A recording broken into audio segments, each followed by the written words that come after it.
새벽 5시부터 정성껏 준비한 정과 나물들이 차례상에 올라갔지만 신우이 명숙의 차가운 시선이 음식을 훑어내렸다.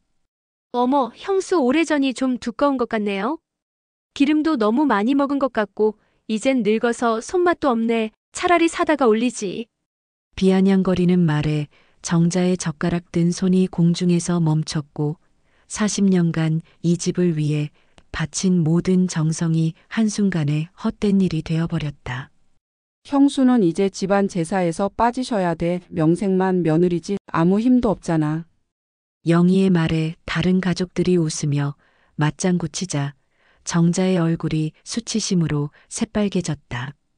제사상 앞에서조차 설 자리를 잃고 부엌 구석에 홀로 서서 흐르는 정자의 눈물을 지켜본 아들 도연의 주먹이 무의식 중에 꽉 쥐어지며 그의 심장에서는 분노의 불길이 타오르기 시작했다. 사연 시작 전에 구독과 좋아요부터 꼭 눌러주세요. 여러분의 손길 하나가 2배의 행복으로 돌아옵니다. 알림 설정까지 하시면 다음 이야기를 누구보다 빨리 만나실 수 있어요. 서울 변두리 낡은 아파트 단지의 새벽 공기는 차가웠습니다. 김정자는 오늘도 어김없이 5시 반에 일어나 부엌으로 향했죠. 65의 나이에도 허리는 곧게 펴고 걸었지만 무릎 관절이 시큰거릴 때마다 세월의 무게를 느꼈습니다. 아이고, 또 추석이네. 정자는 냉장고 문을 열며 한숨을 내쉬었습니다. 냉장고 안에는 며칠 전부터 준비해둔 재료들이 빼곡히 들어차 있었어요. 도라지, 고사리, 시금치, 무, 당근, 표고버섯 모두 시댁 제사상에 올릴 나물들이었죠. 김치 냉장고에는 이미 담가둔 무나물과 도라지 무침이 들어있고 냉동실에는 명태와 조기가 얼어 있었습니다. 남편이 세상을 떠난 지 벌써 10년이 흘렀는데도 정자는 여전히 시댁 며느리였습니다. 매년 추석과 설날이면 어김없이 불려가서 차례상을 도맡아 준비해야 했어요. 시어머니가 돌아가신 후에도 시누이들과 형님들은 당연하다는 듯 정자에게 모든 음식 준비를 맡겼습니다. 심지어 재료비까지 정자가 부담하는 경우가 대부분이었어요. 정자는 앞치마를 두르며 거울을 슬쩍 보았어요. 세월이 흐르면서 얼굴에 주름이 깊어졌고 머리카락도 성그러졌지만 여전히 단정한 모습이었습니다. 하지만 거울 속 자신의 눈동자에서는 어딘지 모를 피로감이 느껴졌죠. 마치 오랫동안 짊어진 짐의 무게가 그대로 얼굴에 새겨진 것 같았어요. 정자야, 너는 정말 손재주가 좋아. 우리 집안 제사상은 내가 차려야 제맛이야. 시어머니가 살아계실 때 자주 하던 말이었어요. 처음에는 인정받는 기분이 좋았습니다. 하지만 시간이 지나면서 그 말의 진짜 의미를 깨달았죠. 너는 우리 집 요리 담당이야 라는 뜻이었던 거예요. 칭찬이 아니라 역할 분담이었던 셈입니다. 정자는 도마 위에 물을 올리고 칼질을 시작했어요. 도독도독 리듬감 있게 물을 써는 소리가 조용한 새벽을 깨웠습니다. 40년간 갈고 닦은 솜씨라 손놀림이 능숙했어요. 하지만 마음은 무거웠습니다. 나는 언제부터 김정자가 아니라 그냥 며느리가 되었을까? 혼잣말이 저절로 나왔어요. 결혼한 지 30년, 남편이 세상을 떠난 지 10년. 총 40년 동안 김씨 집안의 며느리로 살아왔는데 정작 자신이 무엇을 원하는지는 한 번도 제대로 생각해 본 적이 없었습니다. 항상 남편을 뒷바라지하고 시부모님을 모시고 아들을 키우느라 바빴거든요. 부엌 창문으로 아침 햇살이 비쳐들었습니다. 아파트 앞 작은 화단에 코스모스가 피어 있었어요. 바람에 흔들리는 꽃들을 보며 정자는 문득 부러움을 느꼈습니다. 땅에 뿌리박고 있으면서도 자유롭게 바람에 몸을 맡기는 모습이 아름다워 보였거든요. 나도 저렇게 자유롭게 살 수 있을까? 하지만 곧 고개를 저으며 현실로 돌아왔어요. 지금까지 이렇게 살아왔는데 뭘 바꾸겠어요. 더구나 혼자 사는 과부가 무슨 자유를 바라겠습니까? 그보다는 조용히 눈에 띄지 않게 누구한테도 피해주지 않고 사는 게 최선이라고 생각했습니다. 정자는 감자 껍질을 벗기며 오늘 해야 할 일들을 머릿속으로 정리했어요. 나물 5가지 볶기, 전 3종류 부치기, 갈비찜과 닭백숙 끓이기, 과일 깎아서 담기, 식혜 우리기. 손님 접대용 음식까지 합치면 12가지가 넘었습니다. 혼자서 하루 종일 부엌에 매달려야겠어요. 엄마가 또 혼자 다 준비하네. 뒤에서 들려온 목소리에 정자가 돌아보니 아들 도연이 부엌 입구에 서 있었습니다. 42살의 도연은 대기업에 다니는 회사원이었는데 평소에는 말수가 적고 조용한 성격이었어요. 하지만 오늘은 표정이 어딘지 어두워 보였습니다. 아, 도연아. 일찍 일어났구나. 커피 타줄까? 아니에요, 엄마. 제가 도와드릴 일은 없어요? 정자는 손을 휘저으며 웃었습니다. 남자가 무슨 부엌 일을. 그냥 쉬어라. 엄마 혼자 하는 게 더 빨라. 너는 나중에 큰아버지들 모시고 술이나 따라 드려라. 도연은 어머니의 등을 바라보며 답답한 마음을 삼켰어요. 어린 시절부터 지금까지 어머니는 항상 이런 식이었습니다. 혼자 모든 걸 감당하려 하고 도움을 청하지도 않고 오히려 다른 사람들을 챙기려고만 했죠. 특히 시댁일에서는 더욱 그랬어요. 정자는 팔을 썰며 중얼거렸습니다. 오늘도 시누이들이 뭐라 할까? 작년에는 나물이 짜다고 했고 재작년에는 전이 두껍다고 했는데 올해는 또 뭐가 마음에 안 들까? 목소리가 점점 작아졌어요. 아무리 정성을 다해도 시댁 식구들의 입맛을 맞추기는 어려웠습니다. 특히 시누이 명숙은 항상 뭔가 트집을 잡았어요. 시누이 영희도 은근히 비꼬는 말을 자주 했고요. 내가 아직도 며느리인가, 그냥 머슴인가.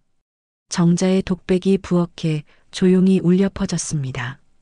40년을 김씨 집안의 며느리로 살아오면서 정작 자신이 누구인지 잊어버린 것 같았어요. 김정자가 아니라 그냥 큰 며느리, 도연이 어머니, 고인의 아내로만 불렸으니까요. 심지어 이름으로 불러주는 사람도 이제는 거의 없었어요.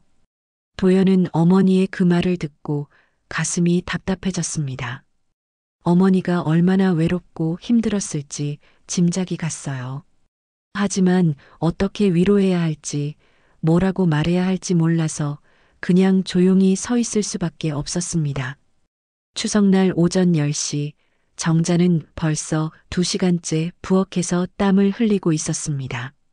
가스레인지 3개 버너가 모두 켜져 있었고 프라이팬에서는 지글지글 전 부치는 소리가 났어요. 동그랑땡, 호박전, 육전까지 벌써 3접시가 완성되어 있었습니다. 후, 더워라. 정자는 앞치마로 이마에 땀을 닦으며 숨을 고르려 했어요. 하지만 쉴 틈이 없었습니다. 아직 나물 2가지와 탕국이 남아 있었거든요. 무엇보다 시댁에 도착하기 전에 모든 음식을 완성해야 했어요. 오후 1시 정자와 도연은 커다란 보온밥통과 반찬통들을 들고 시댁으로 향했습니다. 지하철에서 무거운 짐을 들고 가는 정자를 보며 도연은 마음이 무거웠어요. 다른 가족들은 빈손으로 오는데 어머니만 이렇게 고생하는 게 영 마뜩하지 않았습니다. 엄마, 제가 들게요. 괜찮다, 괜찮아. 조심해서 들어야 해. 국물이 새면 큰일이야. 시댁 아파트에 도착하니 벌써 여러 가족들이 와 있었어요. 현관문을 열자마자 시누이 명숙의 목소리가 들렸습니다. 아, 형수 왔네. 올해도 고생 많았어요. 하지만 그 말투에는 고마움보다는 당연함이 배어 있었어요. 정자는 무거운 음식 상자들을 부엌으로 옮기면서도 인사를 빼먹지 않았습니다. 안녕하세요, 형님들. 명수가, 영희야, 모두 건강하죠? 시아버지는 거실에서 텔레비전을 보고 계셨고 큰형님과 작은형님은 바둑을 두고 있었어요. 조카들은 스마트폰을 보며 소파에 널브러져 있었습니다. 그 누구도 정자가 무거운 짐을 나르는 것을 도와주지 않았어요. 부엌에서 정자가 음식을 꺼내 담고 있는데 시누이 명숙이 다가왔습니다. 어머, 형수. 오래전이 좀 두꺼운 것 같네요. 기름도 너무 많이 먹은 것 같고. 정자의 손이 잠깐 멈췄어요. 작년에는 전이 너무 얇다고 했는데 올해는 두껍다고 하네요. 하지만 아무 말하지 않고 그냥 웃으며 대답했습니다. 그래요? 다음에는 더 얇게 부칠게요. 그리고 나물도. 뭔가 간이 좀 세지 않나요? 요즘 어른들 건강 때문에 싱겁게 해야 하는데. 시누이 영희도 거들었어요. 맞아요. 우리 시아버님도 혈압이 높으신데 너무 짠 건 안 좋죠. 정자는 속으로 한숨을 쉬었습니다. 작년에는 간이 너무 심심하다고 했으면서 올해는 또 짜다고 하네요. 도대체 어떻게 하라는 건지 알 수가 없었어요. 죄송해요. 제가 미처 생각을 못했네요. 아니에요, 형수. 그냥 앞으로 조금만 신경 써주세요. 명숙의 말은 친절해 보였지만 그 속에는 은근한 비난이 담겨 있었어요. 정자는 그걸 알면서도 참을 수밖에 없었습니다. 차례상을 준비하는 시간이 되었어요. 정자는 혼자서 밥그릇을 나열하고 음식을 올렸습니다. 다른 여자 가족들은 거실에서 수다를 떨고 있었어요. 가끔 형수, 물 좀 더 갖다 주세요. 숟가락이 부족해요. 같은 심부름만 시킬 뿐이었습니다. 도연은 그 모습을 지켜보며 점점 화가 치밀어 올랐어요. 어머니가 혼자서 모든 걸 준비하는데 다른 사람들은 팔짱만 끼고 있다니요.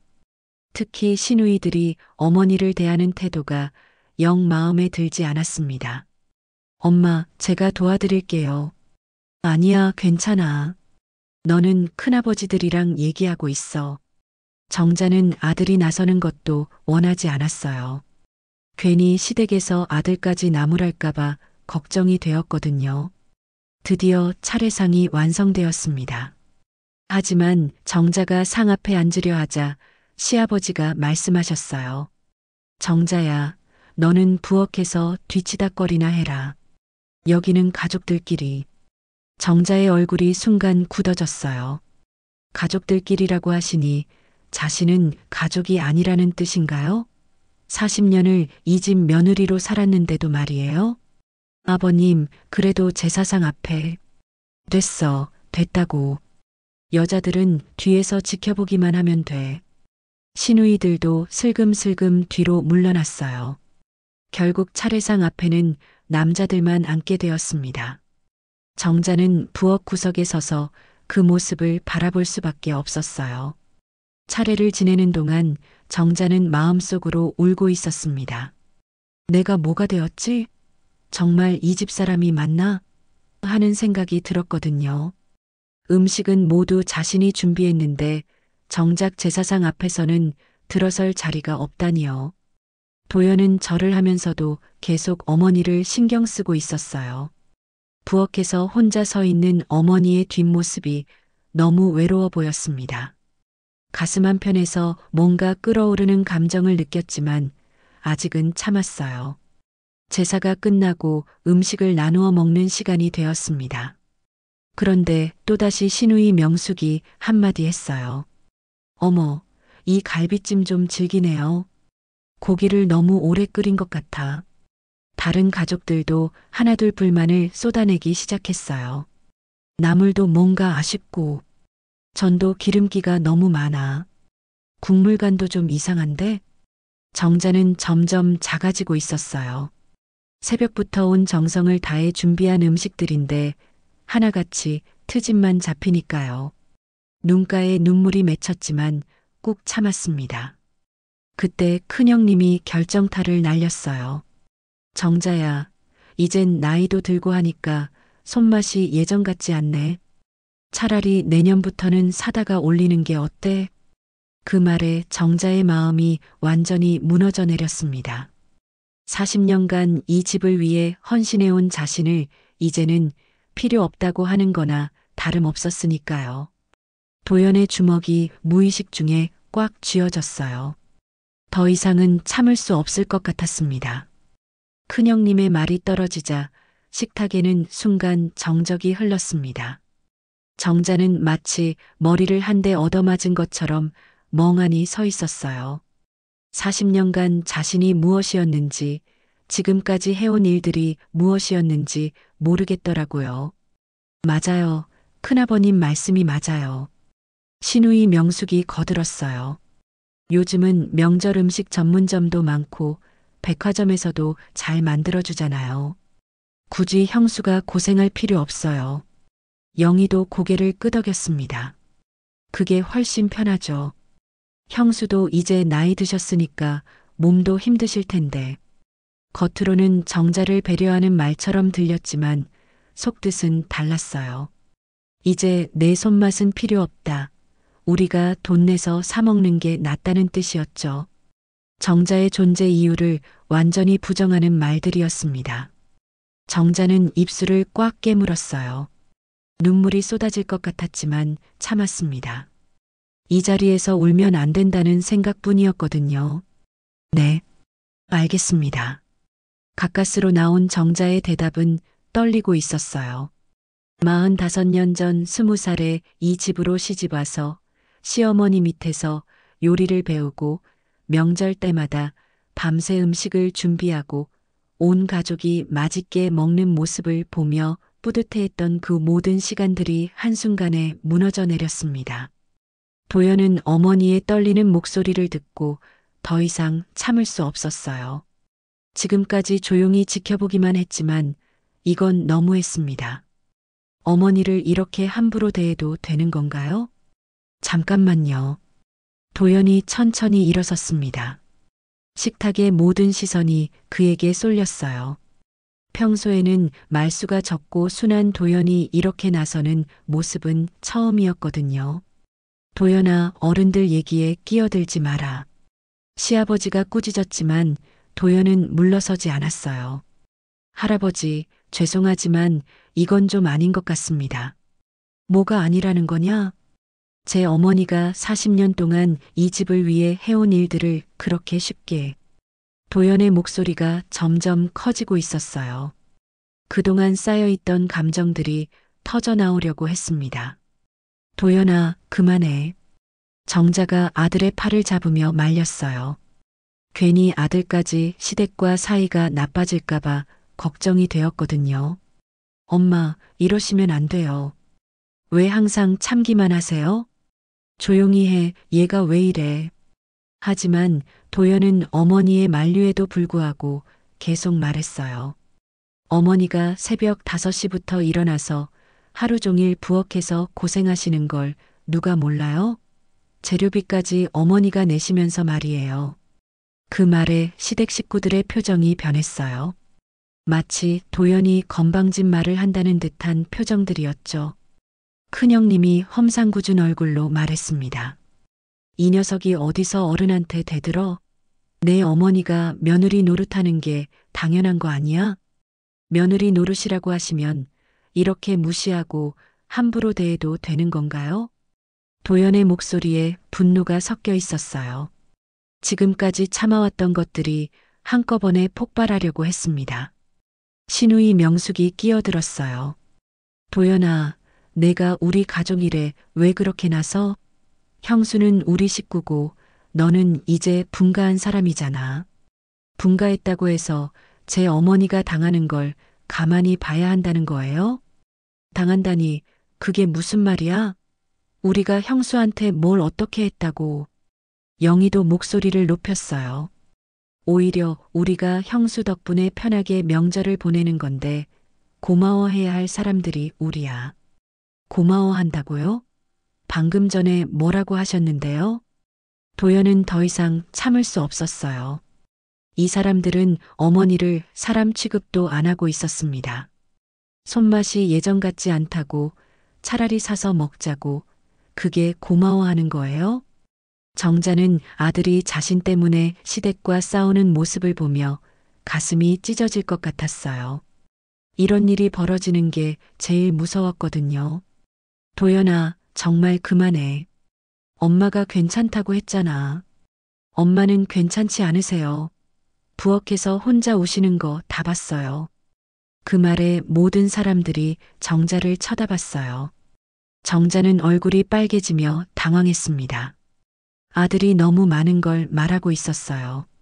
시아버지가 화를 내며 일어났습니다. 이런 버릇없는 놈을 봤나? 어른들한테 대드는 게 어디 있어. 죄송합니다만 제 어머니를 무시하는 건 저도 참을 수 없습니다. 도연의 눈에는 이제 완전히 분노가 타오르고 있었어요. 그동안 쌓인 모든 불만이 터져나오고 있었습니다. 무시한다고? 우리가 언제 무시했다는 거야? 큰형님이 소리쳤지만 도연은 물러서지 않았어요. 지금도 무시하고 계시잖아요. 어머니가 정성껏 준비한 음식에 대해 하나도 고마워하지 않으시고 식탁 위의 분위기는 이미 돌이킬 수 없을 정도로 험악해져 있었습니다. 정자는 이 모든 상황이 자신 때문이라는 생각에 견딜 수 없었어요. 식탁의 긴장감이 극에 달했을 때 시누이 명숙이 찬물을 끼얹는 말을 던졌습니다. 도연아, 내가 뭘 안다고 그래? 형수는 이제 이 집안에서 빠져야 할 사람이야. 도연의 얼굴이 순간 굳어졌어요. 무슨 말씀이세요? 명숙은 팔짱을 끼고 당당하게 말했습니다. 형님이 돌아가신 지 벌써 10년이 넘었잖아. 명색이 며느리라지만 아무 힘도 없는 사람이 우리 집안 제사에 계속 나올 이유가 있어? 그 말에 영희도 거들었어요. 맞아요. 이제 형수는 그냥 남이나 다름없어요. 제사도 우리끼리 지내면 되고. 정자는 그 말들을 듣고 머리가 하얘졌습니다. 자신이 10년 동안 무엇이었던 걸까요? 남편이 죽은 후에도 시댁을 위해 헌신해온 그 시간들이 모두 헛된 일이었던 건가요? 그러니까 앞으로는 형수 없이 우리끼리 하자는 거예요. 명숙의 말은 마치 정자에게 퇴출 통보를 하는 것 같았어요. 40년을 살아온 집에서 쫓겨나는 기분이었죠. 도연은 더 이상 참을 수 없었어요. 이건 어머니에 대한 모독이었습니다. 지금 뭐라고 하시는 거예요? 제 어머니를 어떻게 생각하시는 거예요? 생각이 뭐 있어? 이제 우리 집안 사람이 아니잖아. 큰형님이 단칼에 잘라 말했어요. 그 말에 정자의 가슴이 무너져 내렸습니다. 이제 우리 집안 사람이 아니라니요. 그럼 지금까지 자신은 뭐였던 걸까요? 그런 식으로 말씀하시면 안 됩니다. 도연의 목소리가 떨리고 있었어요. 분노와 억울함이 뒤섞여 있었죠. 왜 안 되는데? 사실을 말한 것뿐이야. 시아버지도 나섰어요. 정자야, 이제 너도 나이 들었으니까 편하게 살아라. 굳이 우리 집안일에 끼어들지 말고. 끼어든다고요? 정자는 끼어든 게 아니라 이 집의 며느리였는데 말이에요. 아니, 지금도 며느리라고 생각했는데 말이죠. 정자의 눈에서 눈물이 뚝뚝 떨어졌습니다. 참으려고 했지만 더 이상은 안 되겠더라고요. 제가 뭘 잘못했나요? 떨리는 목소리로 간신히 나온 말이었어요. 잘못한 게 아니라 이제 역할이 끝났다는 거야. 명숙이 차갑게 말했습니다. 역할이 끝났다고요? 그럼 지금까지 제가 한 일들은 뭐였나요? 정자의 목소리에 절망이 배어 있었어요. 그때는 그때고 지금은 지금이지. 상황이 바뀌었잖아. 영희도 무심하게 대답했어요. 마치 정자의 감정 따위는 중요하지 않다는 듯이 말이죠. 도연은 어머니가 우는 모습을 보고 더 이상 견딜 수 없었습니다. 당신들이 뭔데 제 어머니한테 그런 말을 해요? 뭐라고? 당신들이라고? 큰형님이 벌떡 일어났어요. 네, 당신들이에요. 어머니를 이렇게 무시하고 모욕할 권리가 어디 있어요? 이 자식이 정말 버릇없이 굴어. 시아버지가 화를 벌컥 내며 일어섰습니다. 버릇없는 건 당신들이에요. 40년 동안 이 집을 위해 헌신한 어머니를 이렇게 내쫓으려 하는 게 버릇 있는 거예요? 내쫓는다고? 우리가 언제 내쫓는다고 했어? 지금 하고 계시잖아요. 이제 집안 사람이 아니라고, 역할이 끝났다고. 도연의 목소리가 점점 커지고 있었어요. 그동안 쌓인 분노가 폭발하고 있었습니다. 정자는 아들이 자신 때문에 시댁과 싸우는 모습을 보며 괴로웠어요. 도연아, 제발 그만해. 엄마는 정말 괜찮다고. 괜찮지 않아요, 엄마. 이런 대우를 받으시면서 어떻게 괜찮다고 하세요? 그러게 말이야. 정자야, 내 아들 좀 단속해라. 명숙이 빈정거리며 말했어요. 단속하라고요? 제 아들이 뭘 잘못했는데요? 정자도 이제 참을 수 없었어요. 자신은 참을 수 있어도 아들을 욕보이는 건 안 되겠더라고요. 어머니까지 왜 그러세요? 영희가 놀란 듯 말했어요. 그러긴 뭘 그래요? 제 아들이 옳은 말하는 건데 왜 단속을 해요? 정자의 목소리에도 이제 감정이 실려 있었어요. 옳은 말? 어른한테 대드는 게 옳은 말이야? 대드는 게 아니라 잘못된 걸 지적하는 거죠. 도연이 끼어들었어요. 잘못된 게 뭐가 잘못됐다는 거야? 큰형님이 목소리를 높였습니다. 어머니를 이렇게 함부로 대하는 게 잘못된 거죠. 40년 동안 이 집을 위해 헌신하신 분을 이제 필요 없다고 내버리는 게 잘못된 거라고요. 식탁 위의 분위기는 이미 걷잡을 수 없을 정도로 험악해졌습니다. 시댁 식구들은 도연의 말을 건방지다고 생각했고 도연은 어머니를 무시하는 시댁 식구들이 용서가 안 됐어요. 정자는 이 모든 상황이 자신 때문이라는 생각에 가슴이 아팠습니다. 아들이 시댁과 원수가 되는 건 원하지 않았거든요. 그때 시아버지가 결정적인 말을 던졌어요. 됐어, 됐다고. 이제 정말 끝이야. 정자는 앞으로 우리 집안 제사에 오지 마라. 시아버지의 마지막 말이 떨어지자 도연의 이성이 완전히 끊어졌습니다. 어머니를 아예 오지 말라고 하다니요. 이건 40년 세월을 완전히 부정하는 말이었어요. 할아버지, 지금 뭐라고 하신 거예요? 도연의 목소리가 떨리고 있었어요. 분노로 온몸이 부들부들 떨렸습니다. 똑똑히 들었을 텐데 왜 또 물어? 정자는 이제 우리 집안 제사에 오지 말라고 했어. 시아버지도 화가 머리끝까지 올라 있는 상태였어요. 40년을 이 집을 위해 살아온 제 어머니를 그렇게 내쫓으시겠다는 거예요?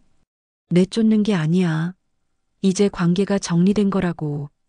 정자는 그 말을 듣고 주저앉을 것 같았어요. 관계가 정리됐다니요. 자신의 지난 40년이 한순간에 지워지는 기분이었습니다. 관계가 정리됐다고요? 그럼 제 어머니는 뭐였나요? 그냥 가정부였나요? 도연의 목소리에 절망과 분노가 뒤섞여 있었어요. 가정부라니, 그게 무슨 말이야? 명숙이 펄쩍 뛰었어요. 그럼 뭐예요? 필요할 때만 부려먹고 이제 필요 없으니까 버리는 거 아니에요? 부려먹다니. 우리가 언제 형수를 부려먹었다고 그래. 지금까지 하신 게 부려먹은 게 아니라면 뭐예요? 도연은 더 이상 참을 수 없었어요. 이 사람들은 어머니가 얼마나 고생했는지 전혀 모르고 있었습니다.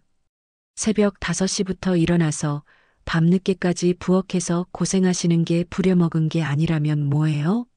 재료비까지 어머니가 내시면서 말이에요. 그 말에 시댁 식구들이 당황했어요.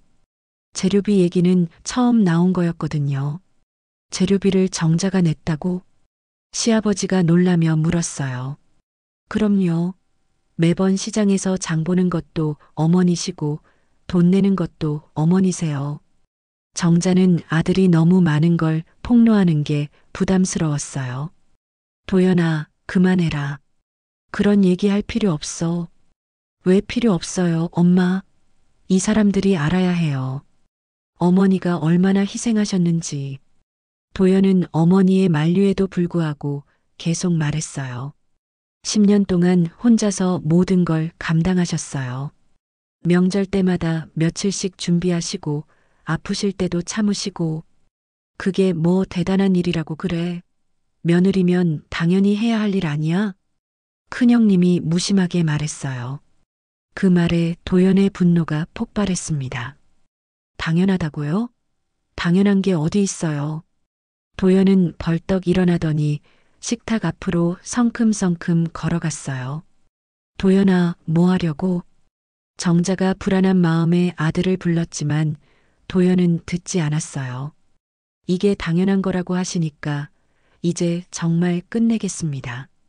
도연은 차례상 앞에 서더니 양손으로 상을 잡았어요. 도연아, 안 돼.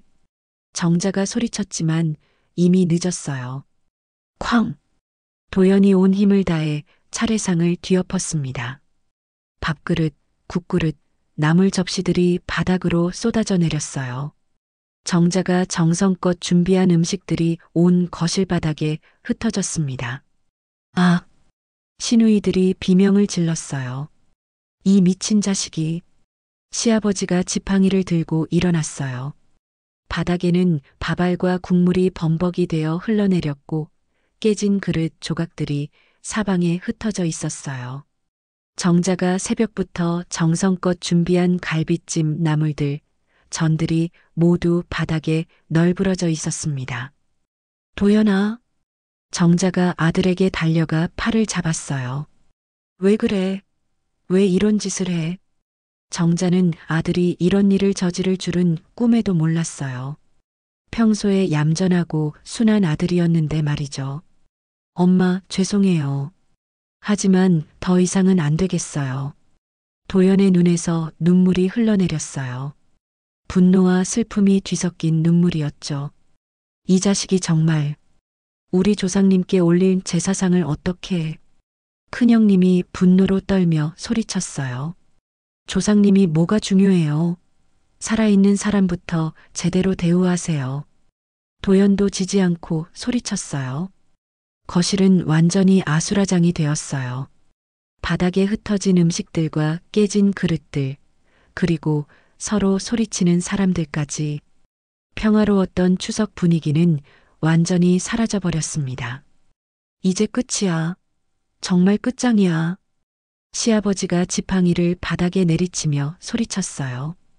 우리 가문에서 이런 일이 일어나다니. 조상님 얼굴을 어떻게 봐. 명숙과 영희는 바닥에 흩어진 음식들을 보며 어쩔 줄 몰라 했어요. 조카들도 무서워서 구석으로 피해 있었고요. 정자는 아들이 저지른 일의 크기를 깨닫고 절망했어요. 이제 정말 돌이킬 수 없을 것 같았습니다. 40년 동안 쌓아온 모든 관계가 한순간에 무너져 내린 기분이었어요. 도연아, 어떻게 이럴 수가 있어? 어떻게? 정자는 두 손으로 얼굴을 가리고 흐느꼈어요. 아들이 자신을 위해서 한 일이라는 걸 알지만 그 결과가 너무 끔찍했습니다. 도연은 어머니가 우는 모습을 보며 가슴이 찢어질 것 같았어요.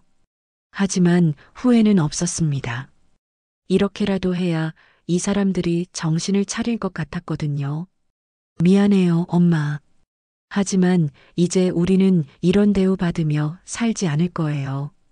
그날 밤 시댁에서 돌아온 정자와 도연은 말없이 집으로 향했습니다. 지하철 안에서도 걸어오는 길에서도 둘 다 한마디 말이 없었어요. 무거운 침묵만이 두 사람 사이를 감돌고 있었습니다. 집에 도착해서도 정자는 소파에 털썩 주저앉았을 뿐이었어요. 오늘 일어난 일들이 꿈만 같았습니다. 40년간 쌓아온 모든 것이 한순간에 무너져 내렸으니까요. 도연은 어머니 옆에 무릎을 꿇고 앉았어요. 오늘 자신이 한 일이 옳았는지 확신이 서지 않았지만 후회는 하지 않았습니다. 엄마, 도연아, 넌 왜 그랬니? 왜 그런 일을?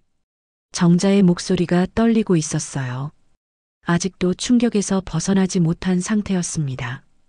엄마가 너무 힘들어 하시는 걸 더 이상 볼 수 없었어요. 도연이 조용히 대답했어요. 그래도 그런 식으로 할 일은 아니었잖아. 이제 어떻게 해? 할아버지, 할머니들한테 얼굴을 어떻게 들고 다녀? 정자는 앞으로 어떻게 살아야 할지 막막했어요. 시댁과의 관계는 완전히 끝나버린 것 같았거든요. 엄마 얼굴 들고 다닐 필요 없어요. 도연의 말에 정자가 놀라며 아들을 바라봤어요. 무슨 소리니? 이제 그 사람들한테 맞춰서 살지 마세요. 엄마는 엄마 인생을 사세요. 내 인생이라니. 난 이미 65이야. 무슨 내 인생이 있어. 정자는 허탈하게 웃었어요.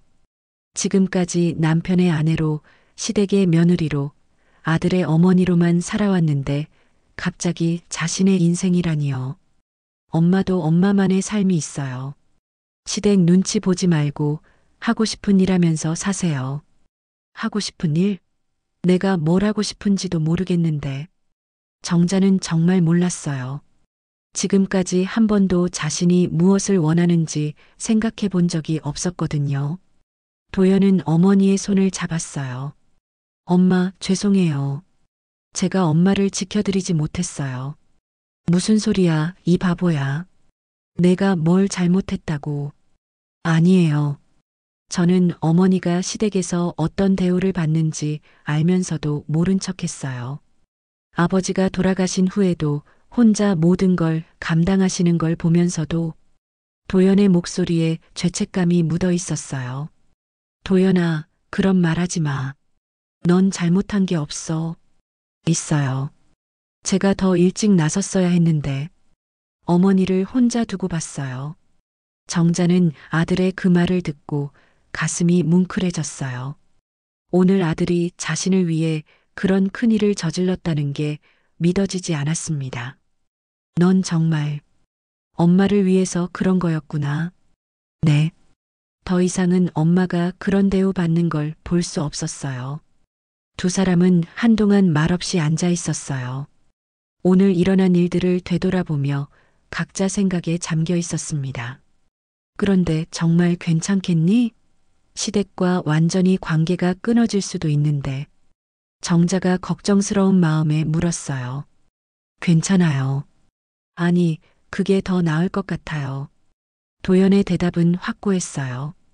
하지만 그래도 내 아버지 집안인데 아버지라면 오늘 일을 보시고 뭐라고 하셨을까요? 도연의 질문에 정자는 잠깐 생각해 봤어요. 남편이라면 과연 어떻게 했을까요? 내 아버지는 늘 나한테 미안해 했어. 시댁에서 고생하는 걸 알면서도 말리지 못해서. 정자의 목소리가 조용해졌어요. 그럼 아버지도 오늘 제가 한 일을 이해하셨을 거예요. 그럴까? 네. 분명히요. 도연은 확신에 차서 말했어요. 아버지라면 어머니를 그렇게 무시하는 가족들을 가만두지 않았을 거라고 생각했거든요. 엄마, 이제 정말 자유롭게 사세요. 누구 눈치도 보지 말고 하고 싶은 대로 하세요. 자유롭게라. 그게 뭔지도 모르겠다. 정자는 웃음기 없는 웃음을 지었어요. 천천히 찾아가시면 돼요. 엄마가 좋아하는 것, 하고 싶었던 것들 말이에요. 내가 좋아하는 것. 정자는 정말로 자신이 무엇을 좋아하는지 몰랐어요. 지금까지 다른 사람들을 위해서만 살아왔으니까요. 예를 들어 여행 같은 거 어때요? 엄마 혼자서 가고 싶은 곳 가보시고. 여행? 내가 혼자? 왜 안 돼요? 요즘 혼자 여행하는 분들 많아요. 도연의 제안에 정자는 새로운 세계를 본 것 같았어요. 지금까지 여행이라고 해봤자 가족들과 함께 가는 것 뿐이었는데 혼자 가는 여행이라니요. 아니면 취미 생활이라도 시작해보세요. 뭔가 배우고 싶었던 것 있으시잖아요. 배우고 싶었던 것. 정자는 문득 젊었을 때 피아노를 배우고 싶어 했던 기억이 났어요. 하지만 결혼하고 나서는 그런 생각조차 할 여유가 없었죠. 피아노? 네. 예전에 피아노 배우고 싶었거든. 하지만 그때는 여유가 없어서. 그럼 지금 배우세요. 늦은 게 아니에요. 도연의 눈이 반짝였어요. 이 나이에 무슨 피아노야. 나이가 뭐가 중요해요? 하고 싶으면 하는 거죠. 정자는 아들의 말을 들으며 마음 한편이 설레는 걸 느꼈어요. 정말로 피아노를 배울 수 있을까요? 엄마, 이제 엄마 인생을 사세요. 누구를 위한 게 아니라 엄마를 위한 인생을. 도연의 말에 정자는 고개를 끄덕였어요.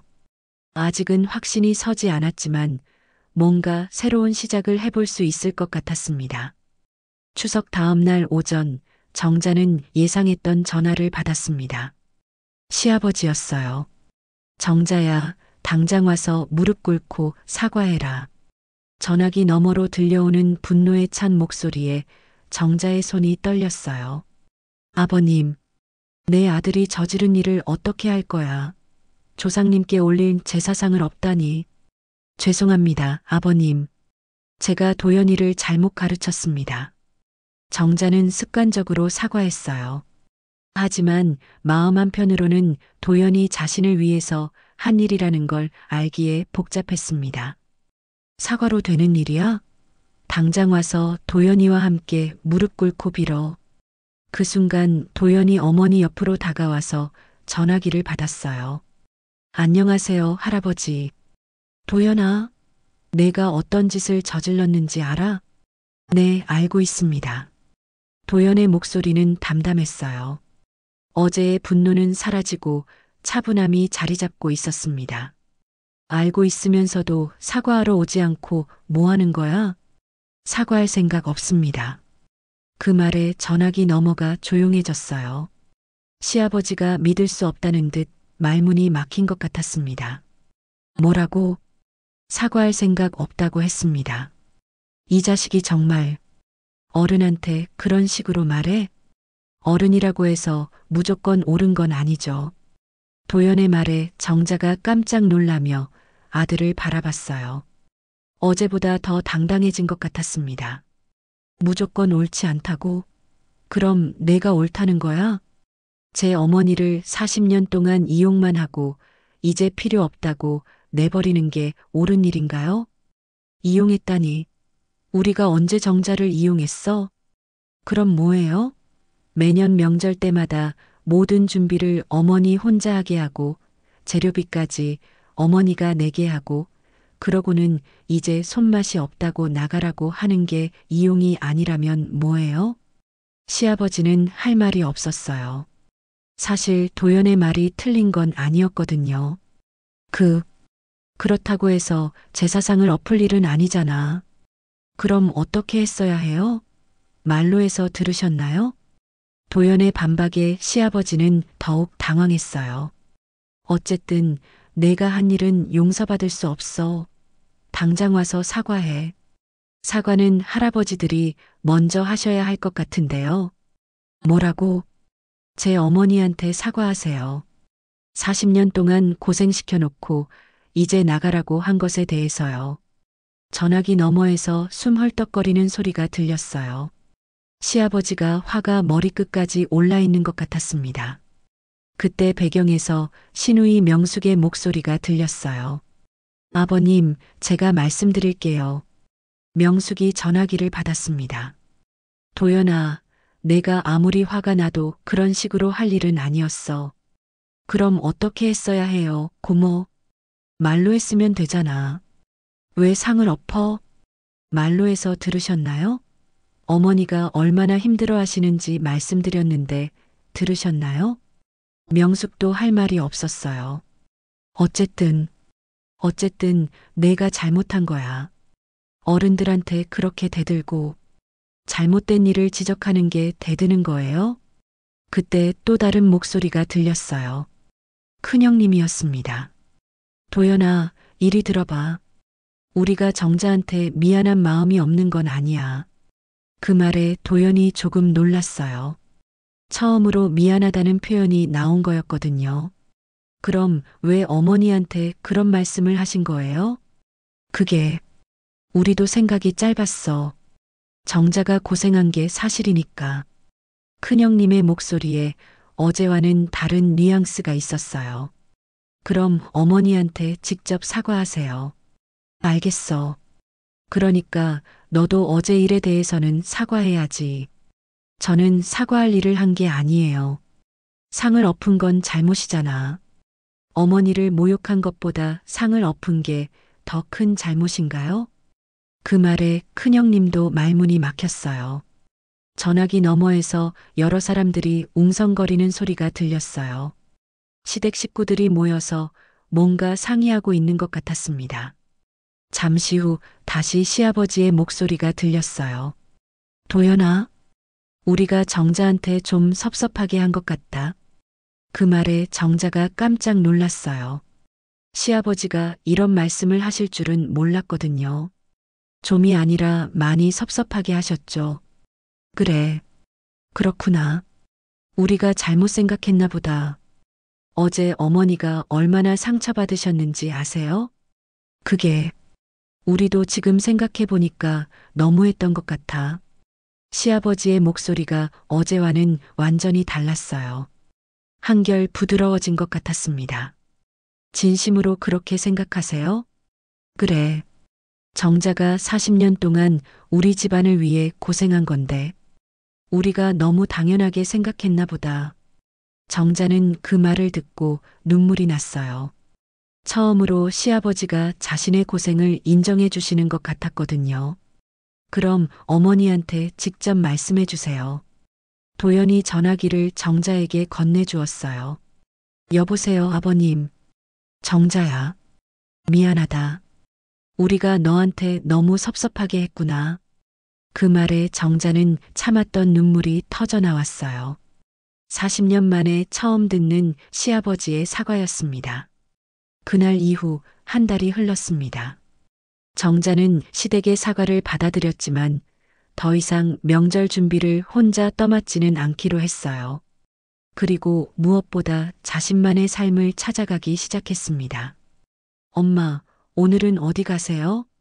도연이 현관에서 신발을 신고 있는 어머니에게 물었어요. 문화센터에 피아노 레슨 받으러 가려고. 정자의 목소리에는 설렘이 묻어 있었어요. 한 달 전에 등록한 피아노 레슨이 이제 제법 재미있어졌거든요.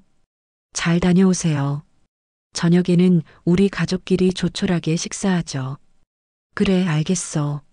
정자는 가벼운 발걸음으로 집을 나섰어요. 예전에는 항상 누군가를 위해 뭔가를 준비해야 한다는 부담감이 있었는데, 이제는 자신을 위한 시간을 갖는 게 자연스러워졌습니다. 문화센터에 도착하니 같은 수업을 듣는 비슷한 또래의 여성분들이 보였어요. 처음에는 어색했지만 이제는 서로 인사도 나누고 이야기도 하는 사이가 되었습니다. 정자 씨, 오늘도 오셨네요. 안녕하세요, 영순 씨. 오늘은 뭐 배우나요? 선생님이 동요를 가르쳐 주신다고 하셨어요. 정자는 피아노 의자에 앉으며 가슴이 두근거렸어요. 65의 나이에 새로운 것을 배운다는 게 이렇게 설렐 줄 몰랐거든요. 자, 오늘은 고향의 봄을 배워볼까요?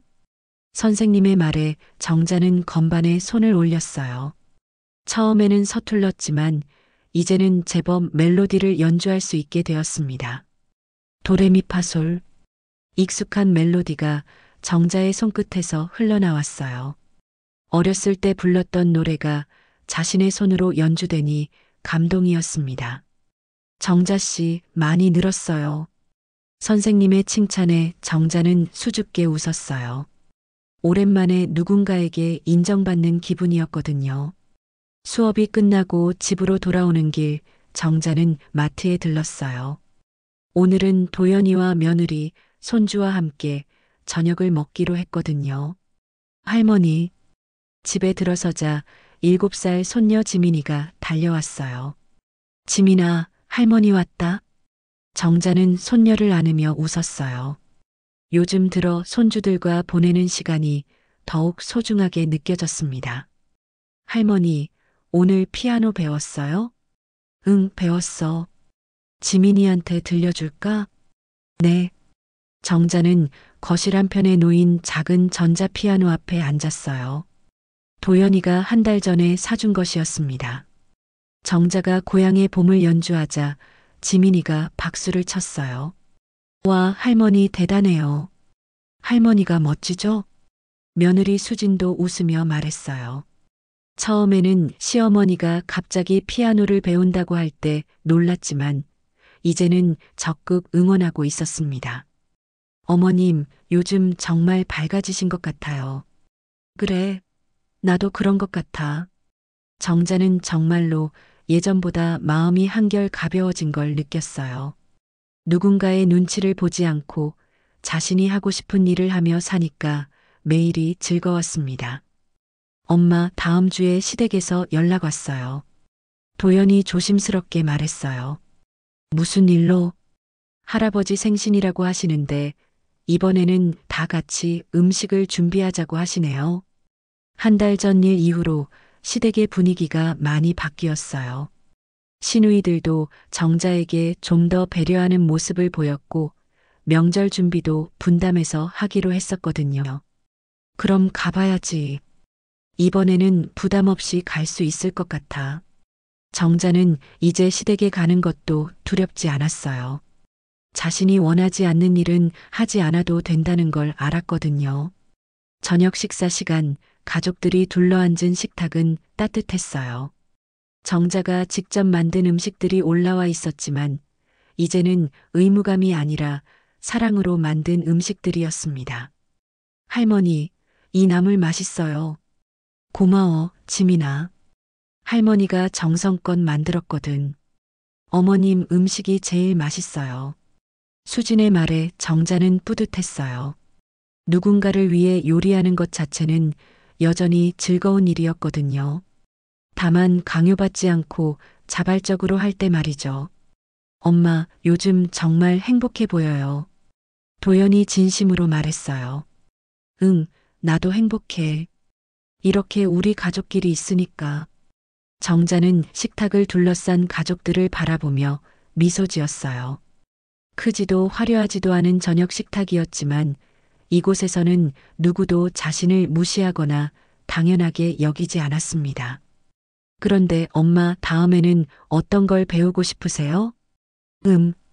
영어도 배워보고 싶고 서예도 해보고 싶어. 와, 할머니 대단해요. 지민이가 신나게 말했어요. 할머니도 배울 게 많구나. 정자는 웃으며 대답했어요. 정말로 하고 싶은 일들이 많았습니다. 지금까지 미뤄뒀던 일들을 이제야 시작할 수 있게 된 거죠. 창밖으로 저녁 노을이 보였어요. 아름다운 석양을 바라보며 정자는 생각했습니다. 인생이 끝난 줄 알았는데 오히려 새로운 시작인 것 같다고 말이에요. 이게 진짜 내 가족이구나. 정자는 마음속으로 중얼거렸어요.